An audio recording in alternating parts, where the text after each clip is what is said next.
Divya home से मैं फाल्गुनी आप सबका हार्दिक स्वागत करती हूँ।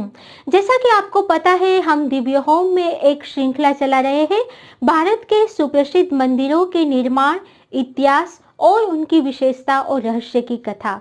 इस श्रृंखला में आज तक आपने ओमकालेश्वर, महाकालेश्वर, नागेश्वर, रामेश्वर, सोमनाथ, जगन्नाथपुरी आदि विविध धामों की यात्रा की है, लेकिन आज हम आपको कराएंगे भारत का सर्वश्रेष्ठ ज्योतिर्लिंग केदारनाथ धाम की यात्रा। लेकिन इससे पहले कि हम केदारनाथ धाम के बारे में आगे बात करें, मेरी चैनल को सब्सक्राइब करें और जल्दी से कमेंट में लिखें जय केदार तथा लाइक और शेयर भी जरूर करें। आप सबको पता है दर्शकों, लाइक, शेयर और सब्सक्राइब करना बिल्कुल मुफ्त है। आइए जानते हैं केदारनाथ धाम के बारे में। केदारनाथ धाम जो भारत के उत्तराखंड के हिमालय की पर्वतमाला में स्थित है, हिमालय की सबसे ऊंची चोटी केदार की चोटी में स्थित होने की वजह से उसे केदारनाथ नाम दिया गया है। इस मंदिर का निर्माण तथा इस ज्योतिर्लिंग के उत्पत्ति की कथा हमें ले जाती है महाभारत काल में। तो आखिर केदारनाथ धाम की कथा महाभारत काल से कैसे जुड़ी हुई है, इसका रहस्य जानने के लिए आपको देखना पड़ेगा आज पूरा का पूरा वीडियो।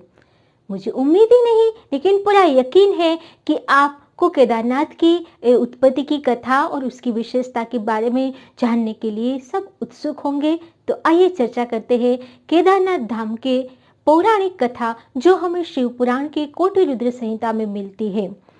महाभारत युद्ध के बाद पांडवों ने अपने मानव हत्या के पाप के मुक्त होने के लिए भगवान शंकर का आशीर्वाद लेना चाहा, लेकिन भगवान शंकर पांडवों से बहुत ही नाराज और दुखी थे क्योंकि उन्होंने हजारों संख्या में सैनिकों का वध किया था। अतः जहां जहां पांडव भगवान श्री शंकर का आशीर्वाद लेने जाते थे, वहां से भगवान शंकर उससे दूर चले जाते थे।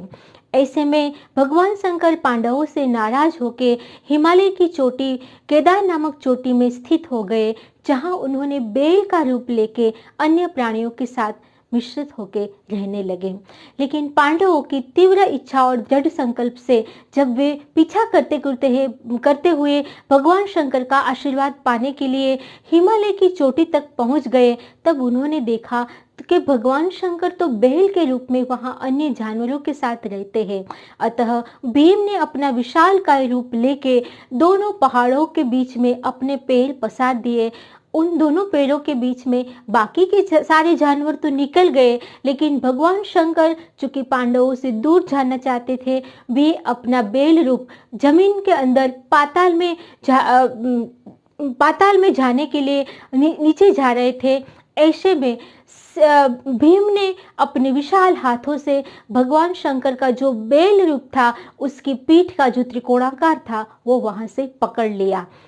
क्योंकि वो बेल का पीठ था, उसका आकार त्रिकोणाकार था, इसीलिए भगवान शिव ने तुरंत वहां पे प्रकट हुए और पांडवों की दृढ़ संकल्प शक्ति से प्रसन्न होकर उन्हें आशीर्वाद भी दिया। क्योंकि भगवान स्वयं वहां प्रकट हुए थे, इसलिए उन्होंने अपना ज्योतिर्मय लिंग वहां पे स्थित कर दिया, जो आज भी बेल के पीठ के आकार का त्रिकोण आकार का बना हुआ है। ये है केदारनाथ शिवलिंग के उत्पत्ति की कथा। लेकिन कथा यहाँ समाप्त नहीं होती है, क्योंकि पांडवों से दूर जाने के लिए भगवान शंकर ने जो बैल का रूप लिया था, वो बैल जब वो जमीन के नीचे जा रहा था तब तो उसका 5 भाग हो गया। उसका सर्वप्रथम भाग यानी कि उसका सिर जो है वो काठमांडू में, नेपाल के काठमांडू में जाके गिरा, जिसे आज हम पशुपतिनाथ के रूप में जाने जाते हैं। तथा उसकी जो भुजाएं है वो तिंगनाथ में, उसका मुख रुद्रनाथ में, उसकी नाभि मधेश्वर में तथा उसकी जटा कल्पेश्वर में। इस तरह से चारों के साथ केदार को मिला के पंच केदार नाम दिया गया है।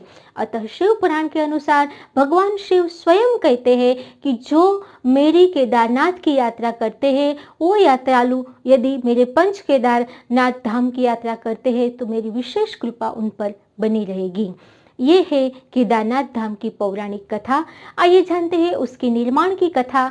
जैसा कि आपने पौराणिक कथा में सुना, केदारनाथ शिवलिंग की उत्पत्ति पांडवों के कारण हुई थी। अतः पांडवों ने उस बेल के पीठ के आकार का त्रिकोणाकार का शिवलिंग वहीं पे स्थापित किया और उससे जन्मों जन्म तक उसकी पूजा करते रहे। लेकिन कलयुग की चपेट में आते आते यह शिवलिंग बर्फ के नीचे अंदर 500-600 साल तक ढका रहा।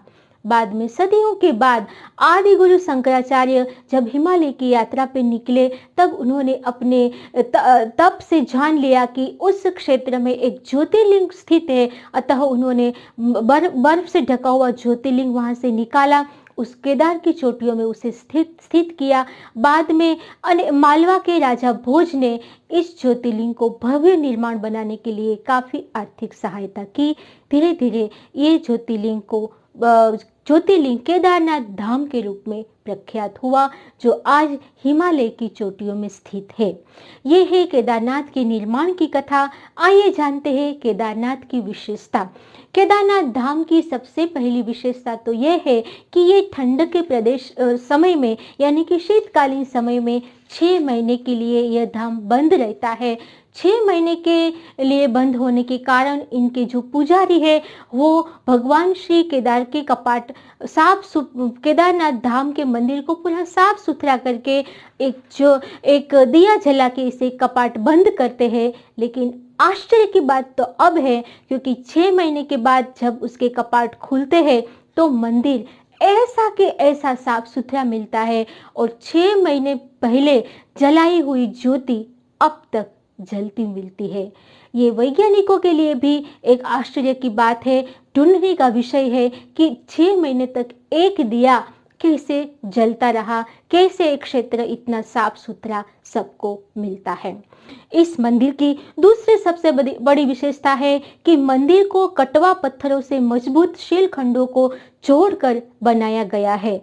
आखिर इतने भारी पत्थर, जो कि कटवा पत्थर बहुत ही भारी होते हैं, इतनी ऊंचाई तक कैसे ले जाया गया और उसे तराश कर कैसे मंदिर बनाया गया, ये अपने आप में एक रहस्य, एक आश्चर्य है। इस मंदिर की तीसरी सबसे बड़ी विशेषता है केदारनाथ की दोनों ओर खर्च कुंड और भरत कुंड, जो 22,700 फुट ऊपर है और बिल्कुल केदारनाथ के पीछे 22,000 फुट ऊपर स्थित है। एक 5 नदियों का संगम, जो नदी है मंदाकिनी, मधुगंगा, क्षीर गंगा, सरस्वती और स्वर्ण गौरी, इस 5 नदियों के संगम तथा 2 भरत कुंड के बीच में स्थित है भगवान श्री शंकर का केदारनाथ धाम, जो अपने आप में एक विशेष, एक खास है। इस मंदिर की चौथी सबसे बड़ी विशेषता ये है कि मंदिर को जब 16 जून 2013 के दिन रात को जब भयंकर जल प्रलय हुआ और मजबूत से मजबूत इमारत भी ताश के पत्तों की तरह ढहकर बह गई, 10,000 लोग की मौत हो गई। लेकिन आश्चर्य की बात है कि केदारनाथ मंदिर को एक तिनका भी नहीं हिला। आश्चर्य तो तब हुआ जब मंदिर के पीछे से एक विशालकाय चट्टान आई और अचानक मंदिर के पीछे ही वो रुक गई और वहीं से मंदिर सही सलामत पाया गया। ये वैज्ञानिकों के लिए भी एक आश्चर्य की बात है, एक खोजने का विषय है। इस मंदिर की 5वीं सबसे बड़ी विशेषता है कि पुराणों की भविष्यवाणी के हिसाब से यदि नर और नारायण दोनों पर्वत जब आपस में मिल जाएंगे, उस दिन केदारनाथ और साथ साथ में बद्रीनाथ, ये दोनों धाम लुप्त हो जाएंगे और बाद में भविष्य बद्री नामक एक नए तीर्थ का निर्माण होगा, जिसका उल्लेख हमें शिव पुराण में भी मिलता है। केदारनाथ के जो पुजारी है वो मैसूर के जंगम ब्राह्मण ही होते हैं। मैसूर के जंगम ब्राह्मण की वंश से ही केदारनाथ की पूजा के लिए पुजारी हायर किए जाते हैं। ये है केदारनाथ धाम की सबसे बड़े रहस्य, सबसे बड़ी विशेषता। भगवान श्री शिव शंकर की आप सब पर कृपा बरसती रहे और आप भी केदारनाथ धाम की जल्दी से यात्रा कर पाए, इसी शुभकामना के साथ जुड़े रहिए मेरे साथ दिव्य होम में। तब तक के लिए नमस्कार।